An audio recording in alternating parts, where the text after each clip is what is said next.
యేసేపు మరియమ్మను అనుమానించి వదిలేయలేదు కాబట్టి గొప్ప ఆశీర్వాదం ఏంటో చెప్పమంటారా? దేవుడే నరావతారిగా భూలోకములో మొట్టమొదటిగా తల్లి గర్భములో నుంచి బయటకు వచ్చినప్పుడు మొట్టమొదటిగా చూసిన వ్యక్తి ఎవరంటే యేసేపే చూశాడు. దేవుని బిడ్డలారా, రెండవది ప్రపంచంలో చాలా గొప్ప వాళ్ళు ఉన్నారు. ప్రధాన యాజకులు ఉన్నారు, అధికారులు ఉన్నారు, రాజులు ఉన్నారు, గొప్ప గొప్ప శాస్త్రులు, పరిచయులు ఉన్నారు. కానీ ఎవరి చేత యేసు అని పేరు పెట్టబడిందంటే జగద్రక్షకుడైనటువంటి ఆ దేవునికే యేసు అని పేరు పెట్టే భాగ్యం యేసేపుకు మాత్రమే దక్కింది. మూడవది 5 రొట్టెలు ఎన్ని వేల మంది పంచాడు? ఇంకోసారి ఎన్ని వేల మంది పంచాడు? 4,000 మందికి పంచాడు. అనేక వేల మందికి భోజనం పెట్టిన ఆయన్నే పోషించే భాగ్యం దేవుడు యేసేపుకు అనుగ్రహించాడు. దేవునికి స్తోత్రం కలుగునుగాక. హల్లెలూయా.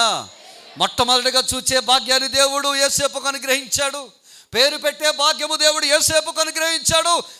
జగద్ రక్షకుడైనటువంటి దేవుడు అన్ని వేల మందికి భోజనం పెట్టిన ఆయనకే పోషించే భాగ్యం దేవుడు ఎవరికి ఇచ్చాడంటే యేసేపుకి ఇచ్చాడు. ఇంకొక అద్భుతమైన మాట చెప్పమంటారా?